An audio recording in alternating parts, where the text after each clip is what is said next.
የ3 ዓመት ተኩሏ ሕፃን የ3800 ዓመት ዕድሜ ያለው ጥንታዊ ቅርስ አገኘች። ከአሜሪካ ተባረው ፓናማ የገቡ በሺዎች የሚቆጠሩ ስደተኞች የወደፊት ዕጣ ፈንታቸው አሳሳቢ ሆነዋል። ተስላ በዋና ሥራ አስፈጻሚው በኤለን ማስክ በከፍተኛ የፖለቲካ እንቅስቃሴ ውስጥ በመግባቱ ምክንያት ከፍተኛ የሆነ ኪሳራ እያጋጠመው ነው ተባለ። ቻይና በታይዋን ዙሪያ መጠነ ሰፊ ወታደራዊ ልምምድ በመጀመሯ ውጥረት ተባብሷል። ይህ አምሃሪክ ኢንሳይደር ነው። የተሟላ የሀገር ውስጥና ዓለም አቀፍ መረጃዎችን በተመጠነ ጊዜ የተሟላ መረጃ፣ ገረፍ ያሉ ዜናዎችን የምታገኙበት። አብራችሁን ቆዩ። ተጨማሪ መረጃዎችን ለማግኘት ሰብስክራይብ፣ ኮመንትና ላይክ፣ ሼር አድርጉ። በመካከለኛው ምስራቅ በቤት ሼሜሽ አቅራቢያ በምትገኘው ቴል አዜቃ በተደረገው የቤተሰብ ጉብኝት ወቅት ከሞዣቭ ራሞት የመጣች የ3 ዓመት ተኩል ሕፃን ልጅ የ3800 ዓመት ዕድሜ ያለውን ቅርስ ባልተጠበቀ ሁኔታ ማግኘቷ ተዘግቧል። ታዳጊዋ ዚፍኒትዛን የአርኪኦሎጂ ስፍራውን በምትጎበኝበት ወቅት አንስታው የነበረው ድንጋይ በጥልቅ ሲመረመር ከመካከለኛው የነሐስ ዘመን የሆነ ጥንታዊ የስክራብ ክታብ ሆኖ ተገኝቷል። እህቷ አሜር ሁኔታውን ስትገልጽ መንገዱን ይዘን ስንጓዝ ዚፍ ጎንበስ አለች። በዙሪያዋ ከነበሩ በርካታ ድንጋዮች መካከል ይህን የተለየውን መርጣ አነሳች ብላለች። ቤተሰቡ ቅርሱን ካጸዱ በኋላ ተራ ድንጋይ እንዳልሆነ በመረዳት ወዲያውኑ ግኝቱን ለእስራኤል የቅርስ ባለሥልጣን አሳውቀዋል። የጢንዚዛ ቅርጽ ያለው ስክራብ በጥንታዊ የግብፅ ባህል ውስጥ መታደስንና ዳግም ውልደትን የሚያመላክት ጥልቅ ስር የሰደደ ምልክት ነውም ተብሏል። የጥንታዊ ማህተሞችና ክታቦች ኤክስፐርት የሆኑት ዶክተር ዳፍ ቤንቶር እንዳብራሩት ከሆነ በዚያን ዘመን ስክራቦች እንደ ማህተምና እንደ ክታብ ያገለግሉ የነበረ ሲሆን ብዙውን ጊዜም ሃይማኖታዊ እምነቶችን ወይም ማህበራዊ ደረጃን የሚያንጸባርቁ ምልክቶችን ይይዙ ነበር ብለዋል።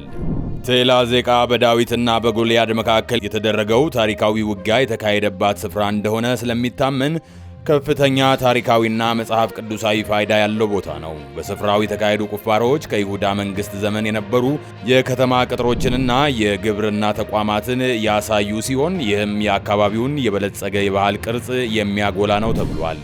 የእስራኤል የቅርስ ባለሥልጣን ግኝቱን በፍጥነት በማሳወቃቸው ለታዳጊ ዚፍ የመልካም ዜግነት የምስክር ወረቀት ሰጥቷታል። የተገኘው ስክራብ በፋሲካ በዓል ወቅት በጄንና ጂን ሾተንስታይን ብሔራዊ አርኪኦሎጂ ካምፓስ በሚዘጋጅ ልዩ ኤግዚቢሽን ላይ ለእይታ የሚቀርብ ሲሆን ይህም ለጎብኚዎች ከአካባቢው የጥንት ታሪክ ጋር ቀጥተኛ ግንኙነት እንዲፈጥሩ ዕድል ይሰጣቸዋልም ተብሏል።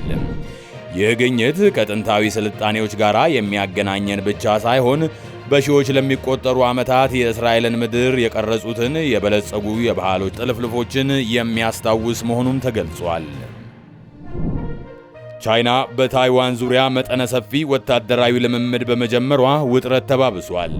ቻይና የታይዋንን ነጻነት ፍለጋ በመቃወም ጠንካራ ማስጠንቀቂያ ብላ በጠራችው እርምጃ ደሴቲቱን በመክበብ መጠነ ሰፊ ወታደራዊ ልምምዶችን ጀምራለች። የሕዝባዊ ነጻነት ጦር የጦር መርከቦችና ሻንዶግን የተሰኘውን አውሮፕላን ተሸካሚ መርከብን ጨምሮ 50 አውሮፕላኖችን በዚህ እንቅስቃሴ ላይ አሰማርቷል። የባህር ወሽመጥ ነጎድጓድ የሚል ስያሜ የተሰጠው ይህ ልምምድ በምስራቅ ቻይና ባህር ውስጥ በተጨባጭ የተኩስ ልምምድ ያካተተ ሲሆን ቁልፍ በሆኑ ወደቦችና የኃይል ማመንጫ ተቋማት ላይ ኢላማውን የጠበቀ ጥቃት መሰንዘርን አካቷል። የቻይና ሕዝባዊ ነጻነት ጦር እርምጃ ከአሜሪካ ከጃፓንና ከአውሮፓ ህብረት ከፍተኛ ትችት የገጠመው ሲሆን እነዚህ አካላት በቀጠናው መረጋጋት ላይ ስላላቸው ስጋት ገልጸዋል። የታይዋን ጦር በበኩሉ ከፍተኛ የጥንቃቄ ደረጃ ላይ የሚገኝ ሲሆን በታይዋን የባህር ወሽመጥና በምዕራባዊ ፓሲፊክ አካባቢ የሚንቀሳቀሱትን የቻይና የባህር ኃይል አደረጃጀቶችና የባህር ዳርቻ ጥበቃ መርከቦችን በቅርበት እየተከታተለ ነው። ለዚህም ምላሽ ታይዋን የመከላከያ ዝግጅቷን በማጠናከር የጦር መርከቦችና አውሮፕላኖችን በማሰማራት ሊደርሱ የሚችሉ ስጋቶችን ለመመከት ተዘጋጅታለች። ዩናይትድ ስቴትስ የቻይናን እርምጃ እያወገዘች ሲሆን ለታይዋን ደህንነትና ለቀጠናው ሰላም ያላትን ቁርጠኝነት አጽንኦት ሰጥታለች። የአሜሪካ የመከላከያ ሚኒስትር ሎይድ ኦስቲን የቻይናን ወታደራዊ እንቅስቃሴ ቀስቃሽና መረጋጋትን የሚያናጋ ሲሉ የገለጹ ሲሆን ውጥረቶችን በኃይል ከመፍታት ይልቅ በሰላማዊ መንገድ መፍታት አስፈላጊ መሆኑን አስምረውበታል። ቻይና በበኩሏ እነዚህን ወታደራዊ ልምምዶች ከታይዋን አመራር የሚመነጩ ናቸው ብላ የምታምናቸውን ስጋቶች ለመከላከልና በደሴቲቱ ላይ ያለውን የሉዓላዊነት ይገባኛል ጥያቄ ለማስከበር የተወሰዱ አስፈላጊ እርምጃዎች እንደሆኑ ትገልጻለች። ቤጂንግ የታይዋንን ነጻነት ለማወጅ የሚደረግ ማንኛውንም እንቅስቃሴ በወታደራዊ ኃይል ምላሽ እንደሚሰጠው ያስጠነቀቀች ሲሆን የታይዋን ነጻነት ማለት ጦርነት ማለት ነው በማለት አስጠንቅቃለች። በአሁኑ ወቅት ቀጣይ በሆኑ ወታደራዊ እንቅስቃሴዎችና የዲፕሎማሲያዊ ልውውጦች ምክንያት ሁኔታው እጅግ ውጥረት የነገሰበት ሆኖ ቀጥሏል። ዓለም አቀፍ ማህበረሰብ ክስተቶችን በቅርበት እየተከታተለ ሲሆን ተጨማሪ የውጥረት መባባስን ለመከላከል ሰላማዊ መፍትሄዎችን እንዲፈልጉ ጥሪ እያቀረበ ይገኛል። ተስላ በአስቸጋሪው የመጀመሪያው ሩብ ዓመት የአክሲዮን ዋጋ በማሽቆልቆሉ ምክንያት ምርት መመለስና የገበያ ፈተናዎች ገጥመውታል። የኤሌክትሪክ መኪና አምራቹ ተስላ የአክሲዮን ዋጋ በ2025 የመጀመሪያው ሩብ ዓመት በ36 በመቶ ከፍተኛ ሁኔታ የቀነሰ ሲሆን ይህም ኩባንያው በገበያ ላይ ከፍተኛ ፈተና እንደገጠመው ያሳያል።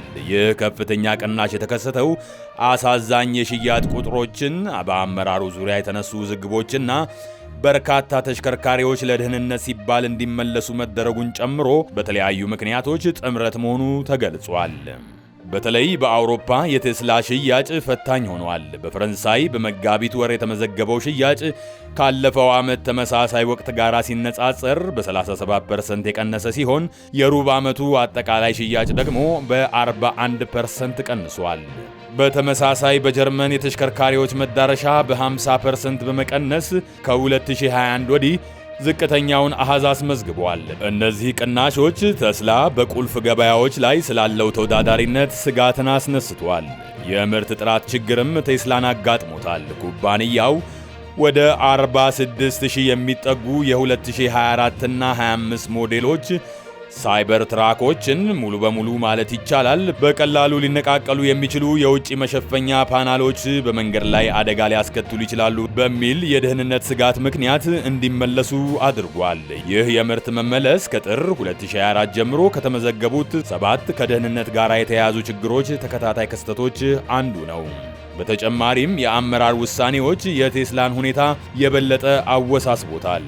የኩባንያው ዋና ሥራ አስፈጻሚ ኤሎን መስክ በፖለቲካ እንቅስቃሴዎች ውስጥ እየጨመረ መምጣቱ ውዝግብ አስነስቷል።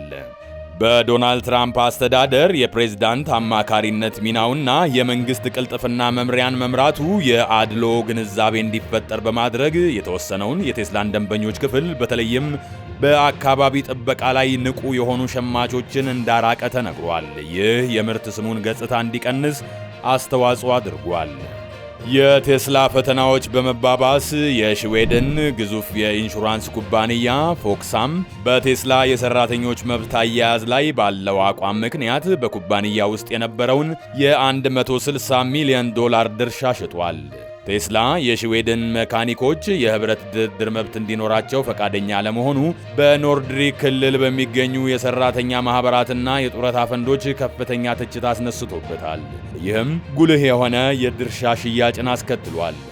በማጠቃለያው የቴስላ የ2025 የመጀመሪያው ሩብ ዓመት በሽያጭ መቀነስ፣ በምርት መመለስ፣ በአመራር ውዝግብና በፋይናንስ መሰናክሎች የተሞላ ነበር። ኩባንያው የባለ ሀብቶችን መተማመን ለመመለስና ተወዳዳሪ በሆነው የኤሌክትሪክ ተሽከርካሪ ገበያ ውስጥ ያለውን ቦታ ለማስጠበቅ እነዚህን አንገብጋቢ ጉዳዮች በአፋጣኝ መፍታት የሚገባው ወሳኝ ተግባር ይጠብቀዋል።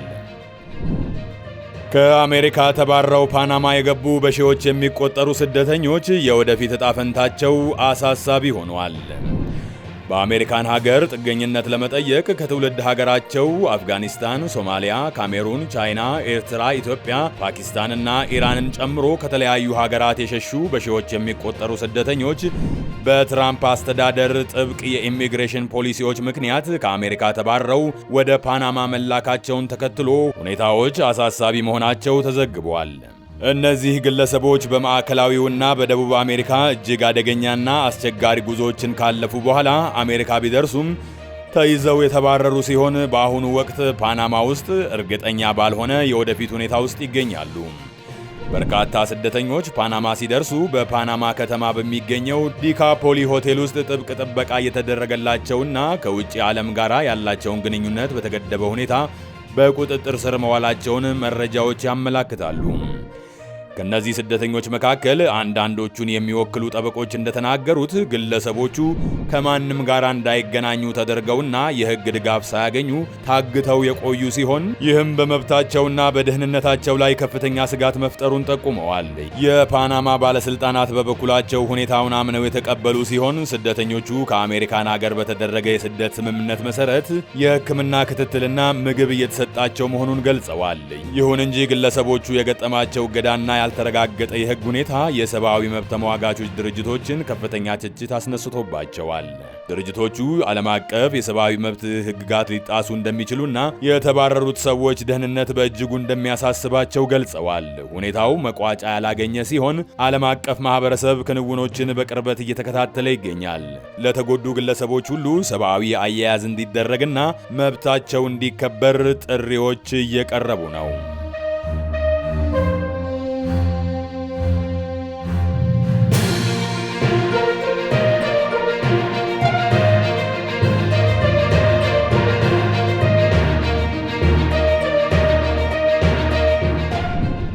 ይህ አምሃሪክ ኢንሳይደር ነው።